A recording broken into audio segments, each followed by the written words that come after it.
Hello and welcome to another Tuesday Talk with Ruby Reese. My name is Killian. I am co-founder at Ruby Reese and at dognutrition.ie, and I will also be your host. This week, really interesting topic, one that we at our companies absolutely love and live by, and this is all about supplementation for dogs. So nutritional supplements are a really interesting topic, obviously really hot topic for the whole community. It seems that everybody is interested in supplements, at least in our world and in the way that we look at the world. Everybody is interested in supplementation. Some of it makes an awful lot of sense, and some of it maybe doesn't make as much sense for every dog.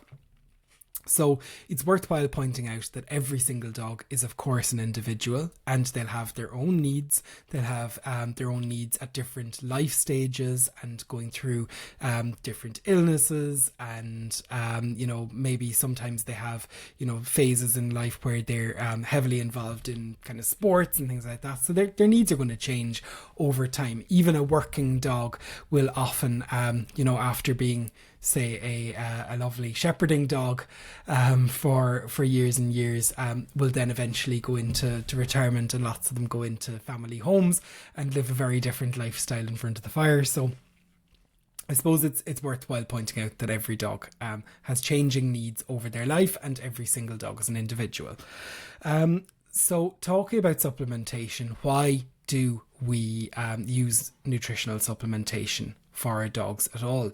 I suppose the easy answer is for optimal health. The more detailed answer, and probably a slightly better answer, is for two big reasons. So one is that we use supplementation to get all of the essential nutrients that a dog needs into their diet.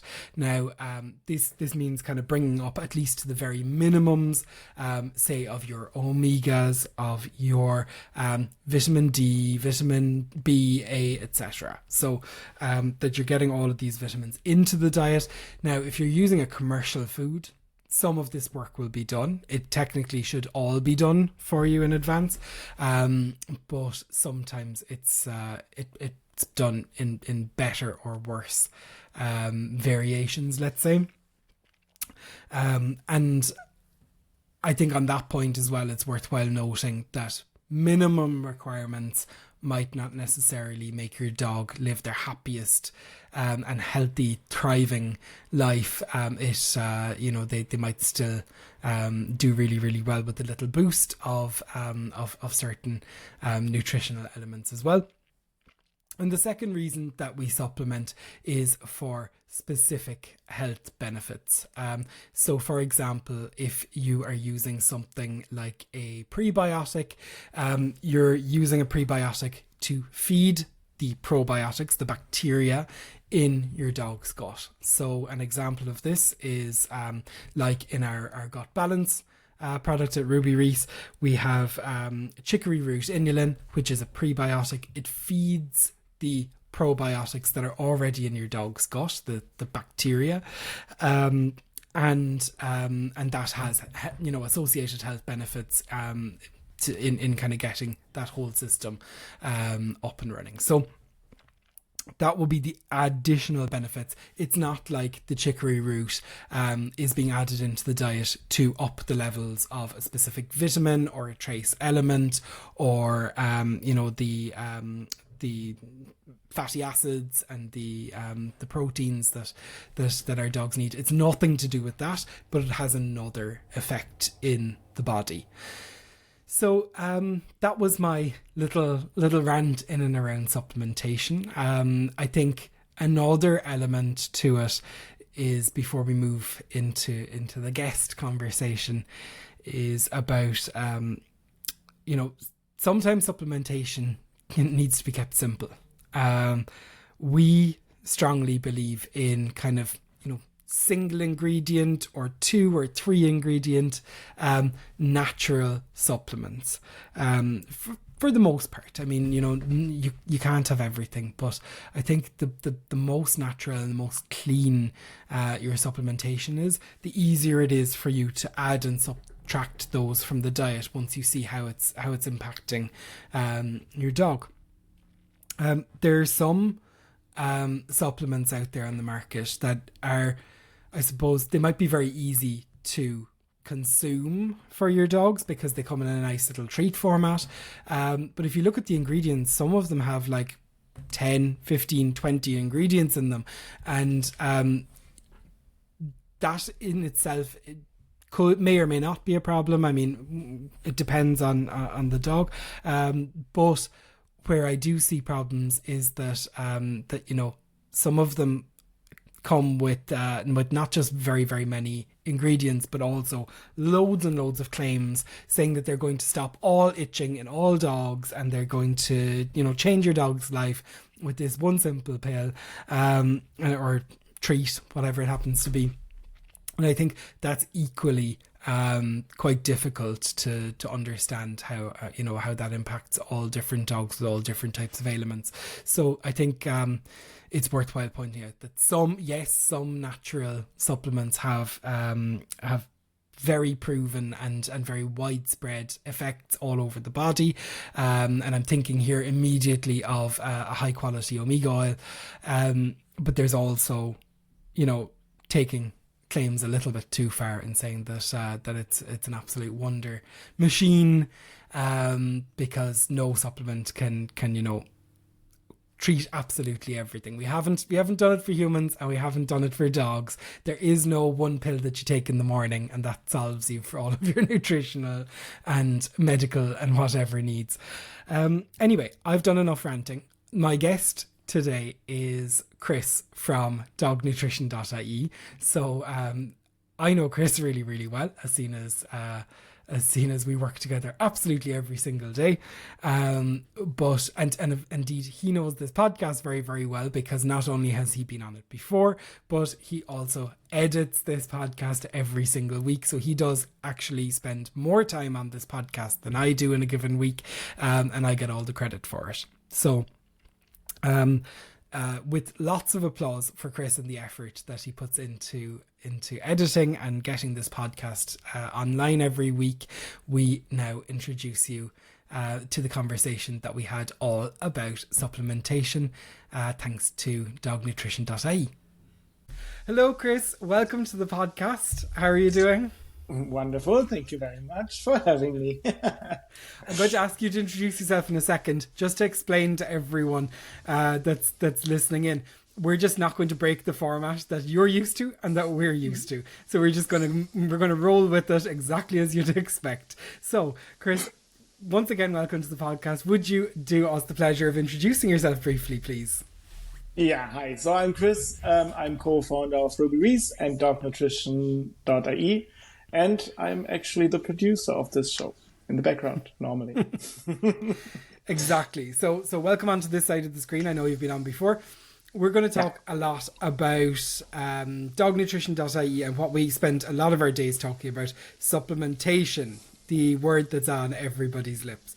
So do we want to maybe talk about supplements? Because not every supplement is suitable for every dog. But some supplements are probably recommended for many dogs. So will we start for most dogs? I would say for most dogs.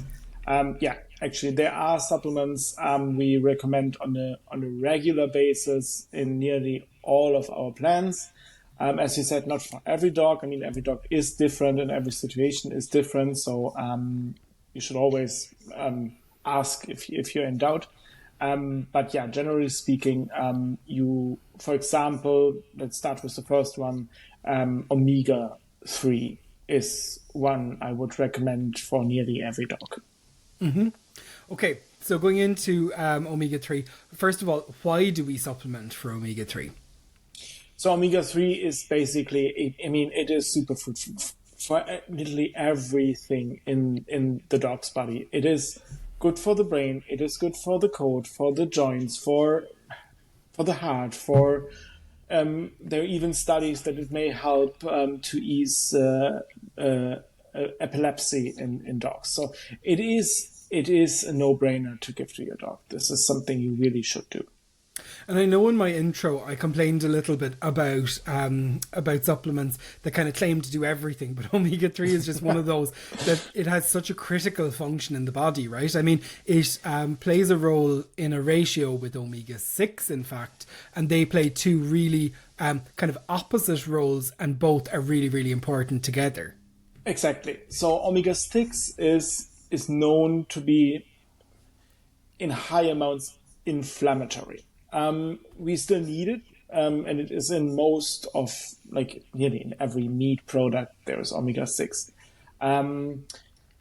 But as you said, the ratio is important. So we supplement omega-3 to have the anti-inflammatory effect of omega-3 against the inflammatory effect of omega-6.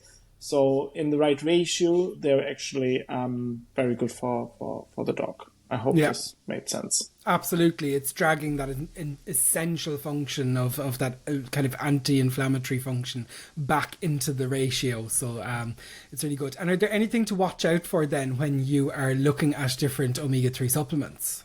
So, I mean, omega-3 supplements, I always recommend to give omega-3 supplements based on fish oils, krill oil, like something which is fish-based, just because we have different omega-3s.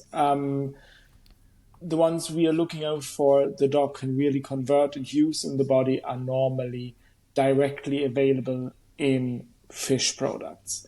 While if you give, for example, something like hemp oil or something, it's rich in omega-3 as well, but not in the right ones. So the dog's body has to convert these ones into usable omega-3s. And this is not really effective in the dog's body, so they can't do it really well. So I always recommend to go for the fish ones there.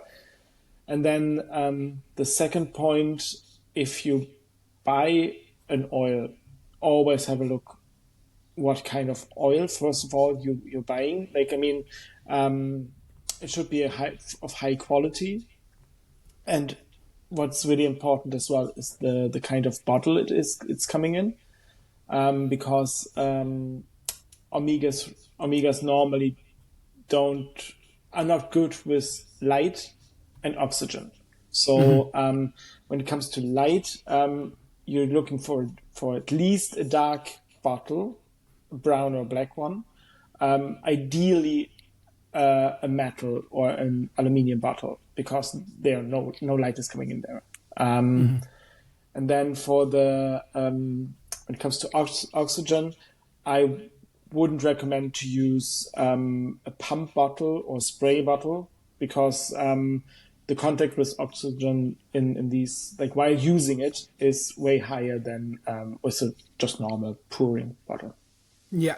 Definitely no, and it's something I think there's a lot of confusion about on the market. But I think the denaturing in light, in heat, I think is and under oxygen as well, so important to point out. And I think it's worthwhile noting as well that I think like aluminium is one of the most recyclable metals, or if not the most recyclable metal in the world. So it could be an option. I think plastic. There's some arguments about plastic and omegas kind of reacting together and things like that as well. So I think for oils in general, you have to be a little bit more careful. A coloured glass might be an option as well. A dark glass, a brown glass. But despite of which one you get, always store it in the fridge, because it's dark, it's cold, and this is what the omegas like. Mm-hmm. And why would we be supplementing this for say for someone that's feeding a commercially produced dog food? As said before, like most of these foods are based on meat products, which is actually good for the dog, but it is really rich in omega-6. So what we want to do is just leveling the balance there a little bit, to bring more omega-3 in, so we have this anti-inflammatory properties. Yeah, Absolutely. And I think what I was kind of getting at as well is from the commercial side, I don't think there is a minimum amount that a manufacturer has to add of omega-3 to say something like a kibble. They don't have a minimum that they need to add in. It is essential so the dog can produce it itself in its own body. And equally, I suppose if you've got a dry food in particular, a bag that's been open for say weeks and in the worst case maybe months, this degeneration with oxygen and potentially light could also be a very, very big deal. Yeah, and they're in contact with oxygen the whole time, so even they can even get rancid. Like the kibble can get rancid if there's an omega oil sprayed on top of it. Yeah, so it could be an option for lots and lots of dogs. So a really good one to watch out for.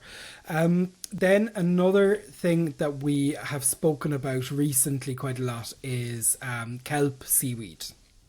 Yeah, kelp seaweed. I mean, it is high in antioxidants, in vitamins, it has so many good ingredients and good nutrients in it. It's kind of a no-brainer. The only thing you have to look out for is a little bit the iodine, because it's very rich in iodine. Yeah. And iodine is it's something that's shown to be deficient in most dogs, so it's not something that to be overly concerned about. It's more about the doses, really, isn't it? It's little enough. Exactly. And with things like absolutely, seaweed. It's just that looking out for it, because normally, if you have it already in your dog food for some reason, and then you add a treat with seaweed, and then you add a supplement with seaweed, and sometimes it's just as an ingredient in there, and then the iodine content in the diet can add up really quickly, and just too much iodine is a problem. I mean, the dog needs iodine as we do as well, so it's just the amount of it, just being aware.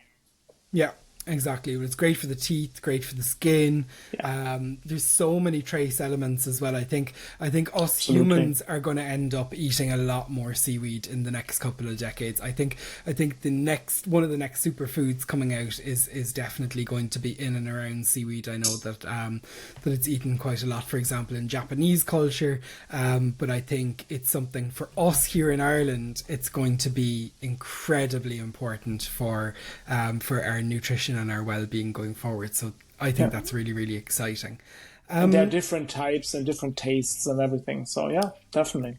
Exactly. Thousands and thousands of different seaweed types. Exactly. Then something else from the sea. So something we were looking at and we really believe in, green lip mussel. For every dog with joint problems, or with every dog prone to have joint problems, even as a preventional method, green lip mussel, it's the most natural form of a joint supplement. It's rich in chondroitin and glucosamine, which are the building blocks of the cartilage, and it is always coming from New Zealand, interestingly, and because the mussel is just growing there. And for people just to have in their minds, this is an actual mussel. This is from the sea. This is a little shellfish that has kind of its shell has a beautiful green band around our lip. So it's really, really worth looking up a picture of that if you're interested in nice looking seaweed. No, but it's coming from New Zealand, like you mentioned, and it's a really powerful one. Often comes in a powdered form that you can just put over the food. Most of the times it comes in a powdered form, and always look out for the full fat variant. Let's say it like this, because there are products out there they're using, sometimes they extract omega-3 from these powder to make it available for other uses, and then they sell the rest of it as green lip mussel powder in a half fat or decreased low fat version, whatever it is, but this is not as good as the full fat variant, so I would always go for the full fat variant. Yeah, it's a little bit more expensive, but yeah. Yeah, absolutely. And that's definitely something to consider for dogs. Well, number one, the palatability. I mean, most dogs love the flavors from the sea, the fish and the shellfish. So if your dog does kind of like that flavor spectrum, this could really be a supplement that they're dying to gobble up. But I suppose interesting if your dog has any joint issues as it is. So we're talking about hip dysplasia, luxating patella, IVDD, any of these issues, it might be worthwhile looking at. But also, I think either dogs that are aging, so your seniors could look at this a little bit, and equally dogs that are either breeds that are prone to lots of musculoskeletal problems, like your German Shepherds, your Dachshunds, your Frenchies, all giant breeds. And I was just about to say the giant breeds, exactly. Yeah. So you've got your Bernese, your Great Danes, and all the other lovely giants that Irish are out Wolfhounds, and exactly. They could also consider something like this as well. Something that we recommend quite a lot in consultation is vitamin D3 supplementation. Do you want to talk about that a little bit? So vitamin D3 is actually no, let's start different. Dogs can't produce vitamin D from sunlight as we humans can. Mm-hmm. So the vitamin D for dogs always have to come through their food. The amount they need can be in their normal food and vegetables and whatever, but it's really hard to get there because they have quite a high need, and it's not really in most of the vegetables they don't have so much vitamin D in it. So I would always recommend to supplement it, and it's quite an easy way to do. You don't have to have special things there. There are vitamin D oils in the pharmacy or something like this you can use, and you need one pump or one drop of it. So it's really nothing major to do, just a small little thing, but this can change a lot in your dog's diet.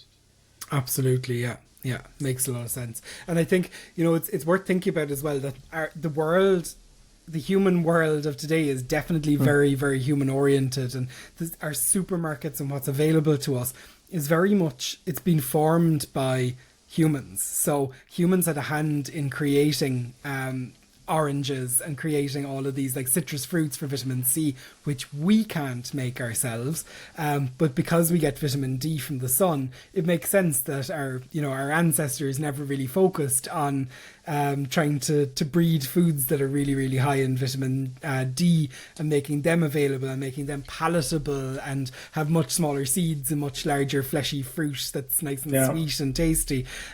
So it makes total sense then that because the dogs don't kind of decide what goes on the supermarket shelves and what's grown on the farms. It's we might look to supplementation then to fill their needs. And it's really important for mental health, for muscle health, for muscle function to be correct there, and for so many things. Vitamin D is a no-brainer, and you should definitely supplement it. Yeah.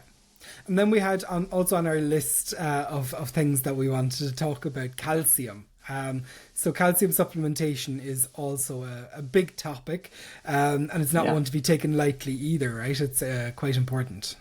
It is very important, especially here to be said, like it's the calcium phosphorus ratio, which we always looking out for, and it's all about bone health. And if we have too much phosphorus and not enough calcium, then the bone health and the whole metabolism in the bones can't work properly. The thing is, if you see, normally every dog's diet has enough calcium in it to meet their calcium needs, but it is the ratio which is not right. So that's why we normally, like in nearly every diet, we add a tiny little bit of calcium. We just don't talk a lot because like in like if you feed bones or if you feed a kibble or whatever you feed, there's normally enough calcium in it just to make the ratio right. And it can be done by, for example, eggshell powders. Eggshell powders is a good thing. Exactly. There's loads of ways of adjusting the calcium naturally as well. But yeah, like you mentioned, the ratios are really, really important, because I think it's important to say that, the ratio is how they're absorbed into the body. So it's virtually, I don't want to say useless, but it's virtually useless if it can't be absorbed. And in fact, I think if the ratio is very off and the body needs the calcium, then it'll borrow some from the bones, and that's saying it a bit nicely, or steal from the bones, and use it, which isn't actually such a dramatic thing for an adult dog in the short term. I mean, humans have this as well, but it's more for our growing dogs, for our giant breeds, and for long term use. You're looking at the ratio over kind of weeks and months and years. Then you need to start taking that seriously, because obviously our musculoskeletal system is important. You don't want to end up with osteoporosis or something like this in a senior dog, just because the ratio of calcium with phosphorus in their diet was not wrong their lifelong. So that's something you have to look out for. Exactly, yeah. And are there other supplements that you wanted to bring up? Any crazy or exciting things? I mean, there are a lot of, like, when it comes to joint supplements, there are a lot of joint supplements out there. Perhaps someone heard of MSM powder or Devil's Claw, for example. Devil's Claw is something actually very interesting. It's more about like joint problems in wet and cold weather, which is in Ireland kind of a thing. So this is something like this. And then what a lot of experts recommend is using joint supplements, for example, with some vitamin C supplemented. For example, rosehip could be a good one there to add vitamin C to your dog's diet. I mean, they don't need it from a nutritional point of view because they can produce their own vitamin C. But if you supplement it together with a joint supplement, it makes the joint supplement more effective. Exactly. Vitamin C has a great function in the body, I suppose, for helping in the absorption of other vitamins and things like that. So it's really, really interesting. Even though, like you say, it's not essential meaning that it definitely needs to come from the diet, but it can be really, really useful. And then what do we think about specific mixes or blends, like ones to accompany, say, barf diets or cooked diets or things like that?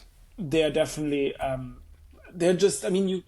with these mixes, of course, you can make them all yourself. You can add like 1,000 little powders together and make a good make a mix. So your bath or your raw diet or your cooked diet is packed with all the nutrients your dogs need.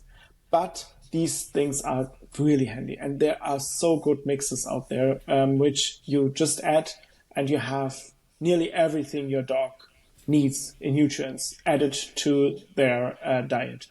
I mean, you will never need these mixes when you, for example, feed dry food like a kibble. They have their own mixes, just putting over the food as well. They're included already. But if you feed a raw or cooked diet, this can be definitely something you should look out for. Yeah, could be really interesting. And I suppose then looking at maybe some more functional bits and pieces as well. We have psyllium husk is something that gets thrown around. That can be an interesting one as well, right? Psyllium husk is basically fiber, is what it is. This is like small little flakes. You just soak in water before feeding. This is very important. If you feed psyllium husk, always soak it before you feed your dog. And it has an incredible amount of fiber. in it. So if you have to add this, for example, if your dog has anal glands problems or something like this, you want to add a little bit more fiber, then this is a great product. Yeah, that's it. Yeah, and on like then I suppose talking maybe a little bit about a couple of things that you might only use for, let's say, a course of a couple of weeks. Like, I think most of the other things, or lots of the other things, maybe not with the psyllium husk now, but for lots of the other things I suppose we've mentioned, you'd include them nearly into diets for, say, whole sections of a dog's life anyway, or there's potential to, where what I wanted to come into now is something that you might only use for a course of a couple of weeks. So first of all, slippery elm can be an interesting one, right? Slippery elm is actually the elm bark, which is in a powder form, and if you cook it, and it's a whole recipe, which would be too much to explain it here now, but it makes kind of a slime you feed before the meal, and then it protects the gut from how to say it. Well, all sorts. So it's something that that native Indians use, because this is from a particular elm species in North America, and thousands of years long, Native Americans have been using slippery elm, and they used to grind it down, this bark, into really, really fine powder, and that's literally what you're buying when you're buying a supplement. That slippery elm today is ground down bark, and then, like you say, you cook it up with water, and it makes this kind of like lovely gel that coats the whole digestive system. So I think like all the way along from down the esophagus and into the stomach, and it's really, really interesting for, especially I suppose for dogs that are already having a lot of gut problems. We normally have a very natural gel on kind of a coating in our gut, and when you've lots of bad bacteria in there, or yeast overgrowths, they tend to feed off that lining. So if you can get a something like a psyllium husk gel, kind of coating that for a while, it can really, really help that gut to regenerate and heal. And that's the idea behind it, and that's why humans and dogs can benefit from it, from its use. But it's mostly indicated after the gut had any problems, like you had any problems with the gut. Yeah. And the important thing to say about that one is you definitely would be only using it for a couple of weeks, and you're not supposed to use it in conjunction with their food. So you're supposed to use it like at least 1 or 2 hours. Yeah, at least 30 minutes, but I think 1 or 2 hours would even be safer. Better, because of course this is going to be a lovely gel barrier, which is what you're looking for, but that lovely gel barrier in the gut is also going to have potentially blocking functionality as well for the absorption of all the lovely nutrients that's coming in the food. Exactly. And then there's something from Germany. The more mat, I think you're talking about. The more mat, It is basically mud. It is really a dark, nearly black mud, which is used for centuries, even perhaps thousands of years, for humans. It sucks out toxins from the gut. While going through it. It's very active, like an active coal or something. It's a detox thing. Yeah, you use for not really long time. I think a few days or something like this. My grandmother used to do this. I was going to say this is something that's been done, obviously in this case decades, but I was going to say even for centuries. Like this is not something that's new and cutting edge and that was made in a lab recently. This is genuine kind of mud from this specific area that's known for its kind of detoxifying properties. So it's fascinating that inside and outside you can use it. You can use it on your skin as well. Yeah. Okay. Were there any other types of supplement that you wanted to bring up? I mean, you can always speak about like these. called niche supplements. For example, let's talk about CBD oil, for example. CBD oil for anxiety or pain medication or something like this, or general to calm a dog, is used quite often. And then you get also like more on the herbal side of things, like you get calming supplements on herb-based, even hormone balancing supplements. We just learned about this recently, made from herbs. And these things can work really well for the right dog in the right situation, of course. Yeah. Exactly. And I think it doesn't have to be as confusing of a world as some people make it out to be. I think there's some really, really interesting things. I think we only know the tip of the iceberg yet, but I think there's more and more interest going into supplementation at the moment, which means that there's a market for it, which means that hopefully research will follow a lot of that interest. So I think we're going in the right direction, definitely. And hopefully there's some interesting breakthroughs coming up in the next couple of years. We'd be really, really excited to see what's coming. Amazing. That was a really interesting chat, even though, of course, because I'm an absolute nerd anyway for supplements. I really enjoyed it, but I as long as someone has made it to this point in the chat, I'm sure you have as well. So. And I mean, as always, if you have any questions about these things, like just send us a message at dognutrition.ie, and we're happy to help.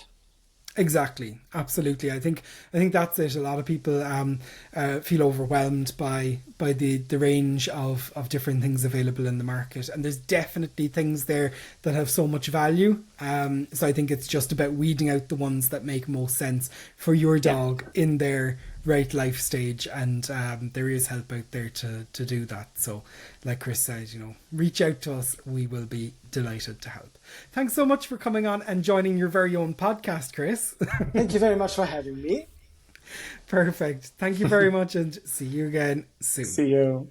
And once again, a huge thank you to Chris, not only for joining us on this podcast this week, but also for editing it and editing every single week's podcast. It is so appreciated.